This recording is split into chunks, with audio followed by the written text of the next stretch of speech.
ಲೋಕಸಭಾ ಅಖಾಡದಲ್ಲಿ ಬಿಜೆಪಿಯಿಂದ big operation. Congress ಮಾಜಿ ಶಾಸಕರಿಗೆ ಕೇಸರಿ ಟೀಮ್ ಗಾಳ ಹಾಕಿದೆ. ಮಾಜಿ ಶಾಸಕ ಅಖಂಡ ಶ್ರೀನಿವಾಸ ಮೂರ್ತಿ ಬಿಜೆಪಿಯತ್ತ. ಕಾಂಗ್ರೆಸ್ನ ಮಾಜಿ ಶಾಸಕರು ಅಖಂಡ ಶ್ರೀನಿವಾಸ ಮೂರ್ತಿ ಈಗ ಕೇಸರಿ ಟೀಮ್ ಮಾಜಿ ಶಾಸಕರಿಗೆ ಗಾಳ ಹಾಕಿದೆ. ಲೋಕಸಭಾ ಅಖಾಡದಲ್ಲಿ ಬಿಜೆಪಿಯಿಂದ ಬಿಗ್ ಆಪರೇಷನ್. ಬಿಜೆಪಿ ನಾಯಕರಿಂದ ಅಖಂಡ ಶ್ರೀನಿವಾಸ ಮೂರ್ತಿ ಸಂಪರ್ಕ ಆಗಿದೆ. ಬಿಜೆಪಿ ಸೇರ್ಪಡೆ ಆಗುವಂತೆ ಮಾಜಿ ಶಾಸಕರ ಮೇಲೆ ಒತ್ತಡವನ್ನ ಹಾಕ್ತಿದ್ದಾರೆ. ಪುಲಕೇಶಿ ನಗರ ಮಾಜಿ ಶಾಸಕ ಅಖಂಡ ಶ್ರೀನಿವಾಸ ಮೂರ್ತಿ. ಅಖಂಡ ಶ್ರೀನಿವಾಸ್ ಸೆಳೆಯೋದಕ್ಕೆ ಬಿಜೆಪಿ ಪ್ರಭಾವಿ ನಾಯಕರೇ ಪ್ರಯತ್ನ ಪಡುತ್ತಿದ್ದಾರೆ. ಅಖಂಡ ಶ್ರೀನಿವಾಸ ಮೂರ್ತಿ ಸಂಪರ್ಕಿಸಿದ್ದಾರೆ ಯಡಿಯೂರಪ್ಪ ಮತ್ತು ಶೋಭಾ ಕರಂದ್ಲಾಜೆ. ಈಗಾಗಲೇ ಒಂದು ಸುತ್ತಿನ ಮಾತುಕತೆಯನ್ನ ಕೂಡ ಬಿಜೆಪಿ ನಾಯಕರು ನಡೆಸಿದಾರಂತೆ. ಕಳೆದ ಬಾರಿ ಕಾಂಗ್ರೆಸ್ನಿಂದ ಟಿಕೆಟ್ ವಂಚಿತರಾಗಿದ್ರು ಅಖಂಡ ಶ್ರೀನಿವಾಸ ಮೂರ್ತಿ. ಕೊನೆ ಕ್ಷಣದಲ್ಲಿ ಬಿಎಸ್ಪಿ ಅಭ್ಯರ್ಥಿಯಾಗಿ ಸ್ಪರ್ಧಿಸಿದ್ರು. ಪುಲಕೇಶಿ ನಗರದಲ್ಲಿ ಕಾಂಗ್ರೆಸ್ ಅಭ್ಯರ್ಥಿಯ ವಿರುದ್ಧ ಸೋತಿದ್ರು ಅಖಂಡ ಶ್ರೀನಿವಾಸ ಮೂರ್ತಿ. ಈಗ ಇವರಿಗೆ ಬಿಜೆಪಿ ಗಾಳ ಹಾಕ್ತಾ ಇದೆ. ರಾಜಕೀಯ ಭವಿಷ್ಯದ ದೃಷ್ಟಿಯಿಂದ ಬಿಜೆಪಿಯತ್ತ ಚಿತ್ತ ಹರಿಸಿದ್ದಾರೆ ಅಖಂಡ ಶ್ರೀನಿವಾಸ ಮೂರ್ತಿ. ಶೀಘ್ರದಲ್ಲೇ ಬೆಂಬಲಿಗರ ಸಭೆ ಕರೆದು ನಿರ್ಧಾರವನ್ನ ತೆಗೆದುಕೊಳ್ಳಲಿದ್ದಾರೆ. ಕಾಂಗ್ರೆಸ್ ಪಕ್ಷಕ್ಕೆ ಗುಡ್ ಬೈ ಹೇಳಿದ್ರು ಮಾಜಿ ಶಾಸಕ ಅಖಂಡ ಶ್ರೀನಿವಾಸ ಮೂರ್ತಿ. ತಮ್ಮ ಅಸಮಾಧಾನವನ್ನು ಕೂಡ ಹೊರ ಹಾಕಿದ್ರು. ಕೊನೆ ಕ್ಷಣದಲ್ಲಿ ಕಳೆದ ಬಾರಿ ವಿಧಾನಸಭೆಯ ಚುನಾವಣೆಯ ಸಂದರ್ಭದಲ್ಲಿ ಟಿಕೆಟ್ ಕೂಡ ಮಿಸ್ ಆಗಿತ್ತು. ಹಾಗಾಗಿ ಬಿಎಸ್ಪಿ ಅಭ್ಯರ್ಥಿಯಾಗಿ ಪುಲಕೇಶಿ ನಗರ ಕ್ಷೇತ್ರದಿಂದ ಸ್ಪರ್ಧೆ ಮಾಡಿದ್ರು. ಕಾಂಗ್ರೆಸ್ ಅಭ್ಯರ್ಥಿಯ ವಿರುದ್ಧ ಸೋತಿದ್ರು ಅಖಂಡ. ಈಗ ಬಿಜೆಪಿ ಸೇರ್ಪಡೆಯಾಗುವಂತಹ ಲಕ್ಷಣಗಳು ಕಂಡು ಬರ್ತಾ ಇದೆ. ಒಂದು ಕಡೆ ಬಿಜೆಪಿಯ ಪ್ರಮುಖ ನಾಯಕರೇ ಅಖಂಡ ಶ್ರೀನಿವಾಸ ಮೂರ್ತಿ ಅವರನ್ನ ಸಂಪರ್ಕ ಮಾಡಿದ್ದಾರೆ. ಬಿಜೆಪಿ ಸೇರ್ಪಡೆ ಆಗುವಂತೆ ಶಾಸಕರ ಮೇಲೆ ಒತ್ತಡವನ್ನ ಹೇರ್ತಾ ಇದ್ದಾರೆ, ಮಾಜಿ ಶಾಸಕರ ಮೇಲೆ.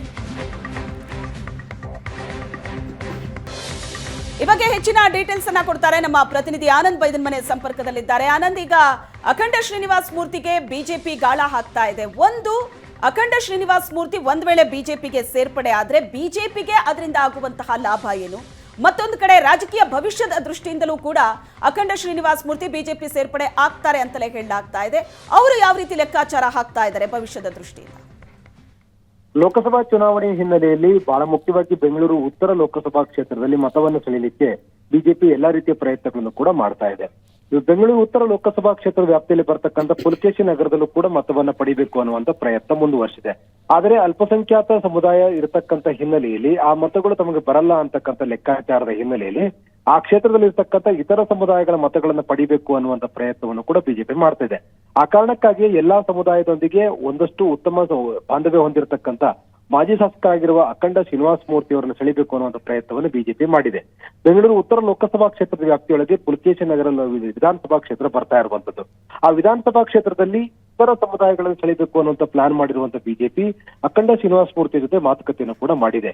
ಈಗಾಗಲೇ ಕಾಂಗ್ರೆಸ್ನ ಟಿಕೆಟ್ ಸಿಗದೆ ಬಿಎಸ್ಪಿಯಿಂದ ಸ್ಪರ್ಧೆ ಮಾಡಿ ಸೋಲು ಕಂಡಿರತಕ್ಕಂಥ ಅಖಂಡ ಶ್ರೀನಿವಾಸ ಮೂರ್ತಿ ಕಾಂಗ್ರೆಸ್ ಪಾಳದಿಂದ ದೂರ ಇದ್ದಾರೆ. ಯಾವುದೇ ಕಾರಣಕ್ಕೂ ಮರಳಿ ಮತ್ತು ಕಾಂಗ್ರೆಸ್ ಕಡೆ ಹೋಗ್ತಕ್ಕಂಥ ಸಾಧ್ಯತೆಗಳು ತೀರಾ ಕಡಿಮೆ.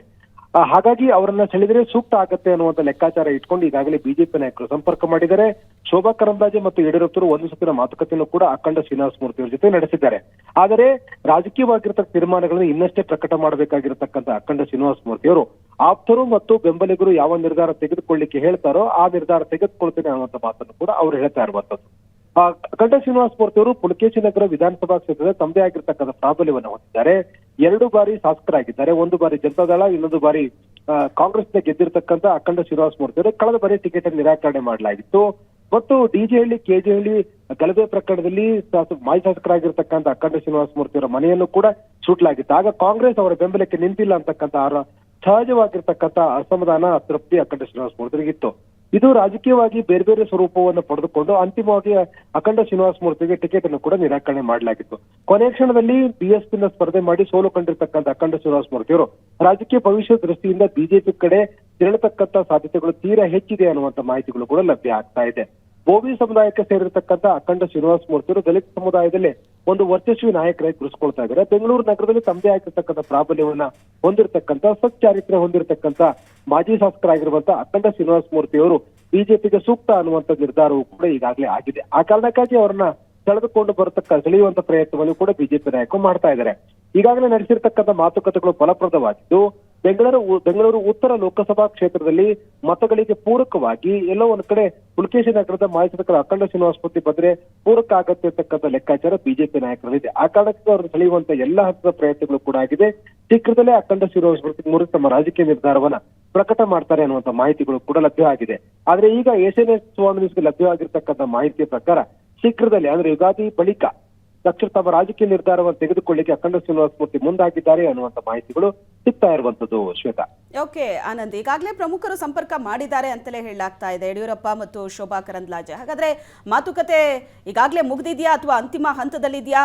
ಅಖಂಡ ಶ್ರೀನಿವಾಸ ಮೂರ್ತಿ ಅವರು ಬಿಜೆಪಿ ಸೇರ್ಪಡೆ ಬಗ್ಗೆ ಯಾವ ರೀತಿ ಅಭಿಪ್ರಾಯವನ್ನ ಹೊಂದಿದ್ದಾರೆ? ಹಾಗಾದ್ರೆ ಸದ್ಯದಲ್ಲೇ ಸೇರ್ಪಡೆ ಆಗ್ತಾರಾ? ಖಂಡಿತವಾಗ್ಲೂ ಕೂಡ ಅಖಂಡ ಶ್ರೀನಿವಾಸ ಮೂರ್ತಿಯವರ ಆಪ್ತ ಬಳಗದಲ್ಲಿರ್ತಕ್ಕಂಥ ಬಹುತೇಕ ಮುಖಂಡರಲ್ಲೂ ಕೂಡ ಬಿಜೆಪಿಯನ್ನ ಸೇರ್ಲಿಕ್ಕೆ ಸಕಾರಾತ್ಮಕವಾಗಿರ್ತಕ್ಕಂಥ ಒಂದು ಗ್ರೀನ್ ಸಿಗ್ನಲ್ ಕೊಟ್ಟಿದ್ದಾರೆ. ಸೊ ಈ ಹಿನ್ನೆಲೆಯಲ್ಲಿ ಅಖಂಡ ಶ್ರೀನಿವಾಸ ಮೂರ್ತಿಯವರು ಕೂಡ ಬಿಜೆಪಿಯಲ್ಲಿ ತಮ್ಮ ರಾಜಕೀಯ ಭವಿಷ್ಯವನ್ನು ಕಟ್ಟಿಕೊಳ್ಬೇಕು ಅನ್ನುವಂತ ಲೆಕ್ಕಾಚಾರದಲ್ಲೂ ಕೂಡ ಇದ್ದಾರೆ. ಪುಲಕೇಶಿ ನಗರ ವಿಧಾನಸಭಾ ಕ್ಷೇತ್ರಗಳು ಸಹಜವಾಗಿ ಅಲ್ಪಸಂಖ್ಯಾತರ ಮತಗಳು ಮತ್ತು ಇತರ ಸಮುದಾಯಗಳನ್ನು ಒಳಗೊಂಡಿರತಕ್ಕಂಥ ಕ್ಷೇತ್ರಗಳಲ್ಲಿ ತಮಿಳು ಸಮುದಾಯಕ್ಕೆ ಸೇರಿರ್ತಕ್ಕಂಥವ್ರು ದೊಡ್ಡ ಸಂಖ್ಯೆಯಲ್ಲಿದ್ದಾರೆ ಮತ್ತು ದಲಿತ ಸಮುದಾಯಕ್ಕೆ ಸೇರಿರ್ತಕ್ಕಂಥವ್ರು ಕೂಡ ದೊಡ್ಡ ಸಂಖ್ಯೆ ಇರುವಂತ ಕಾರಣಕ್ಕಾಗಿ ಅಷ್ಟೇ ಸರಿಸಮಾನವಾಗಿರ್ತಕ್ಕಂಥ ಮುಸ್ಲಿಂ ಮತಗಳು ಕೂಡ ಕ್ಷೇತ್ರದಲ್ಲಿದೆ. ಹಾಗಾಗಿ ಎಲ್ಲಾ ರಾಜಕೀಯ ಲೆಕ್ಕಾಚಾರದಿಂದ ಸಹಜವಾಗಿ ಬಿಜೆಪಿ ಸೇರ್ಪಡೆ ಆದ್ರೆ ಅನುಕೂಲ ಆಗತ್ತಾ ಅನ್ನುವಂತ ಚರ್ಚೆಯಲ್ಲಿ ಅಖಂಡ ಶ್ರೀನಿವಾಸ ಮೂರ್ತಿ ಇದ್ದಾರೆ. ಈಗಾಗಲೇ ಬಿಎಸ್ ಯಡಿಯೂರಪ್ಪರು ಕೂಡ ಸೂಕ್ತವಾದ ಭರವಸೆಯನ್ನು ಕೂಡ ಕೊಟ್ಟಿದ್ದಾರೆ ಅನ್ನುವಂತ ಮಾಹಿತಿಗಳು ಕೂಡ ಲಭ್ಯ ಆಗ್ತಾ ಇದೆ. ಕೇಂದ್ರ ಸಚಿವೆ ಆಗಿರುವಂತಹ ಶೋಭಾ ಕರಂದ್ಲಾಜೆ ಅವರು ಕೂಡ ಅಖಂಡ ಶ್ರೀನಿವಾಸ ಮೂರ್ತಿ ಜೊತೆ ನಡೆಸಿರತಕ್ಕಂಥ ಮಾತುಕತೆಗಳು ಕೂಡ ಸಕಾರಾತ್ಮಕವಾಗಿರತಕ್ಕಂಥ ಪರಿಣಾಮವನ್ನು ಬೀರಿದೆ. ಹಾಗಾಗಿ ಎಲ್ಲವೂ ಕೂಡ ಅಂದುಕೊಂಡಂತೆ ಆದ್ರೆ ಶೀಘ್ರದಲ್ಲೇ ತಮ್ಮ ರಾಜಕೀಯ ನಿರ್ಧಾರವನ್ನು ಪ್ರಕಟ ಮಾಡಲಿಕ್ಕೆ ಅಖಂಡ ಶ್ರೀನಿವಾಸ ಮೂರ್ತಿ ಅವರು ಕೂಡ ಮುಂದಾಗಿದ್ದಾರೆ. ಆದ್ರೆ ಈಗ ಕಾಲ ಪಕ್ವವಾಗಿಲ್ಲ. ಇದು ಕೆಲವೇ ದಿನಗಳಿಂದ ನಿರ್ಧಾರವನ್ನು ಪ್ರಕಟ ಮಾಡ್ತೀನಿ ಅನ್ನುವಂತ ಮಾಹಿತಿಯನ್ನ ಅವರು ತಮ್ಮ ಬೆಂಬಲಿಗರಿಗೆ ಮತ್ತು ಈ ಬಗ್ಗೆ ಪ್ರಶ್ನೆ ಮಾಡಿದ ಮಾಧ್ಯಮದವರಿಗೂ ಕೂಡ ನೀಡ್ತಾ ಇರುವಂತದ್ದು. ಯಾಕೆಂತಂದ್ರೆ ಈಗಿರುವ ರಾಜಕೀಯ ಸನ್ನಿವೇಶದಲ್ಲಿ ಕಾಂಗ್ರೆಸ್ ಅಲ್ಲಿ ಭವಿಷ್ಯ ಇಲ್ಲ ಅಂತಕ್ಕಂಥ ಅಖಂಡ ಶ್ರೀನಿವಾಸ ಮೂರ್ತಿಗೆ ಗೊತ್ತಾಗಿದೆ. ಪುಲಕೇಶಿ ನಗರದಲ್ಲಿ ಈಗಾಗಲೇ ಜೆಸಿ ಶ್ರೀನಿವಾಸ್ ಕಾಂಗ್ರೆಸ್ ನಿಂದ ಗೆದ್ದು ಶಾಸಕರಾಗಿದ್ದಾರೆ. ಡಿಕೆ ಶಿವಕುಮಾರ್ ಜೊತೆ ರಾಜಕೀಯವಾಗಿರ್ತಕ್ಕ ಸಣ್ಣ ಭಿನ್ನಾಭಿಪ್ರಾಯ ಇರುವಂತ ಕಾರಣಕ್ಕಾಗಿ ಅಲ್ಲಿ ರಾಜಕೀಯ ಭವಿಷ್ಯ ಇಲ್ಲ ಅಂತಕ್ಕಂಥದ್ದು ಗೊತ್ತಾಗಿರುವಂತ ಹಿನ್ನೆಲೆಯಲ್ಲಿ ಮತ್ತು ಒಂದು ಸಮಯದಲ್ಲಿ ಮುಖ್ಯಮಂತ್ರಿ ಸಿದ್ದರಾಮಯ್ಯ ಜೊತೆ ಗುರುಸ್ಕೊಂಡಿದ್ದಂತ ಜಮೀರ್ ಅಹಮದ್ ಅವರಿಗೆ ಅತ್ಯಂತ ಆಪ್ತರಾಗಿದ್ದಂತ ಅಖಂಡ ಶ್ರೀನಿವಾಸ ಮೂರ್ತಿ ಅವರ ಬಗ್ಗೆ ಡಿಕೆ ಶಿವಕುಮಾರ್ ಅವರಿಗೆ ಇರ್ತಕ್ಕಂಥ ಅಭಿಪ್ರಾಯಗಳು ಅಷ್ಟಕ್ಕಷ್ಟೇ ಅಂತಕ್ಕಂಥದ್ದು ರಾಜಕೀಯವಲ್ಲಿರ್ತಕ್ಕಂಥ ಚರ್ಚೆ. ಸಹಜವಾಗಿ ಈಗಾಗಲೇ ಮುಖ್ಯಮಂತ್ರಿ ಪಾಳ್ಯದಿಂದಲೂ ಕೂಡ ದೂರ ಇರತಕ್ಕಂಥ ಬಿಎಸ್ಪಿನ ಸ್ಪರ್ಧೆ ಮಾಡಿ ಸೋತಿರ್ತಕ್ಕಂಥ ಅಖಂಡ ಶ್ರೀನಿವಾಸ ಮೂರ್ತಿ ರಾಜಕೀಯ ಭವಿಷ್ಯ ಕಂಡುಕೊಳ್ಬೇಕು ಅಂತಂದ್ರೆ ನಿಶ್ಚಯವಾಗಿ ಕೂಡ ಅವರಿಗೆ ಇರ್ತಕ್ಕಂಥ ಆಯ್ಕೆ ಅಂತಂದ್ರೆ ಬಿಜೆಪಿ. ಆ ಕಾರಣಕ್ಕಾಗಿ ಬಿಜೆಪಿ ಸೇರುವ ಕಡೆ ಅವರು ಚಿತ್ತ ಹರಿಸಿದ್ದಾರೆ ಅನ್ನುವಂತ ಮಾಹಿತಿಗಳು ಲಭ್ಯ ಆಗ್ತಾ ಇದೆ. ಥ್ಯಾಂಕ್ ಯು ಆನಂದ್, ನಿಮ್ಮೆಲ್ಲ ಡೀಟೇಲ್ಸ್ಗೆ.